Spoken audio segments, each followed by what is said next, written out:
Hey everyone! In today's notes, we're going to be talking about the elements of nonfiction. If you are taking notes as you're watching the video, but you're noticing I'm talking too fast, you can always feel free to pause the video.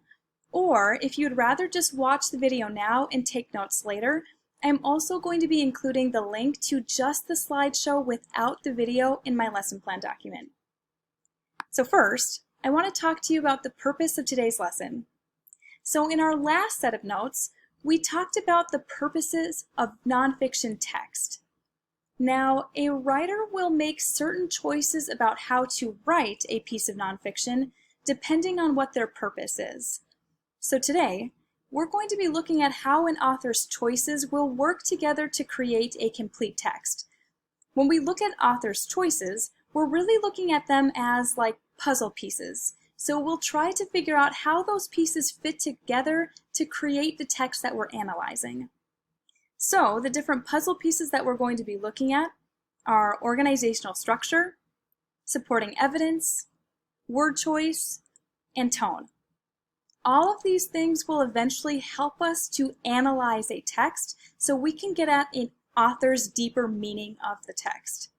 So first, let's talk about the organizational structure of an entire text. So like I just said, depending on an author's purpose, the structure might be different. When I talk about structure, I'm simply talking about a pattern of organization. There are many different ways that an author may choose to structure a text, but we're only going to be talking about three. The first is chronological order. In this structure, an author will list events that happen in the order in which they occurred. This will help the reader understand the series of events. So an example of this might be a news report about a space shuttle launch that informs the audience about the events that occurred. An author might also choose to write in the comparison and contrast organizational structure, and in this structure, the author is going to group details according to their similarities and differences. An example of this might be a feature article comparing the space shuttle program with older programs. And lastly, we have cause and effect. This is where the author is going to demonstrate a relationship between events or things where one is the result of another. This organizational method can be very persuasive to an audience. So an example of this might be an editorial about a space shuttle program that might lead to important medical discoveries. Now that we've talked about the organizational structure of an entire text, I want to break it down a little bit further, and I want to look at how an author might choose to organize specific individual paragraphs within the text. So now, each part of the text is going to play a really important role in the development of ideas in the text. So for example, the author might organize their work into sections or parts. In this case, each paragraph in a section would elaborate on a main idea of just that section. Now, to ensure that each paragraph is as effective as it can be, some authors may choose to use what we call the CCEC format. In the CCEC format, the author is going to give us a claim, which is the main idea or thesis. So this is anything that the author is trying to prove. Then the author is going to give us context. This is what's going to link the claim to the evidence that's about to follow. So this context might introduce evidence, or it might give us a summary that will help us understand the evidence that's about to come. Next, we have evidence, and this is any specific idea from the text that supports the claim. And then lastly, the author will end that paragraph with a connection. That's a detailed explanation of how the evidence supports the claim that's been given.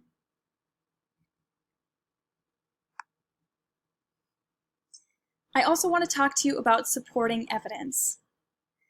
So after an author makes a claim and provides the necessary context, the author also needs to support that claim with evidence. There are a few different types of supporting details or evidence that I want you to remember. In order to remember this, you can use the FIRES acronym to help you. FIRES stands for facts, which would be statements that can be proven true. Incidents or anecdotes, which are short, interesting, or amusing stories about a real event. Reasons, which are simply claims that justify a belief. Examples or specific cases.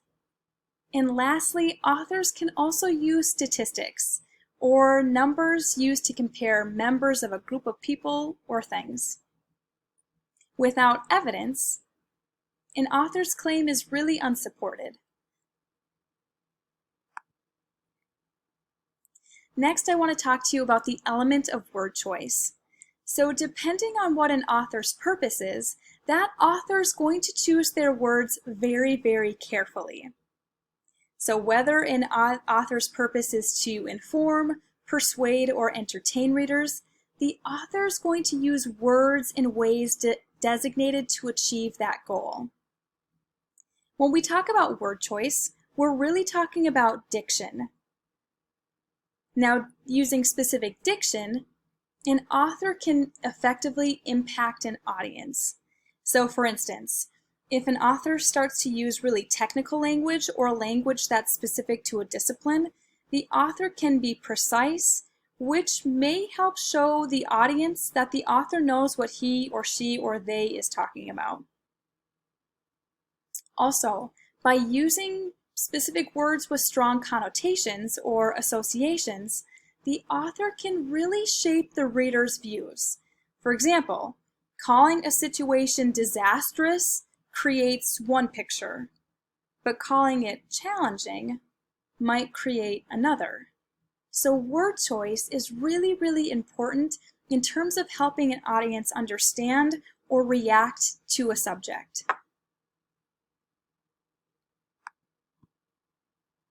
To continue with our word choice conversation, I just wanted to remind you of denotation and connotation. Okay?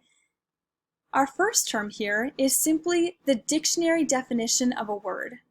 So it's going to be its literal meaning. On the other hand, though, a connotation is the emotional connection that we form to a word. It's the emotional effect, it's the hidden meaning of a word. Now, these connotations are impacted by social, cultural, or personal experiences. Now, two words can have the same exact denotation, but can have very different connotations. An example of this is the word gang. The definition of gang is simply a group of people who are working together for the same goal. But depending on your connotation or your personal experience of that word, it might bring up different images in your mind.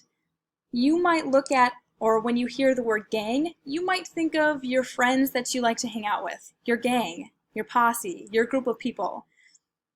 On the other hand, depending on your personal experiences, you might think of a gang as a group of people who do illegal things. It all depends on your personal experience. And lastly, we're going to look at the element of tone.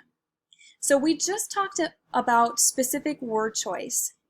Depending on the words an author chooses to use is going to create a very specific tone of a piece of writing. So word choice, like I just said, creates a tone which is an attitude toward the topic or audience. So an author's tone could be formal or informal, solemn or playful, joyous or annoyed, and so on. So for example, due to the specific words used in this example, the sentence has a tone of outrage. That scoundrel will disgrace our country.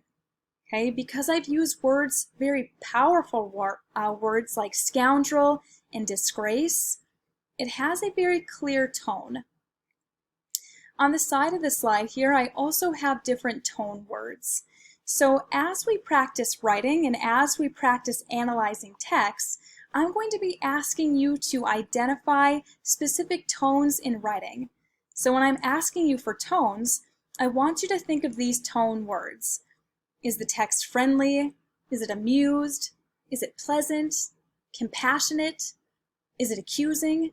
Furious? Cold? Haughty? So again, when we look at tone, I want you to think of these tone words.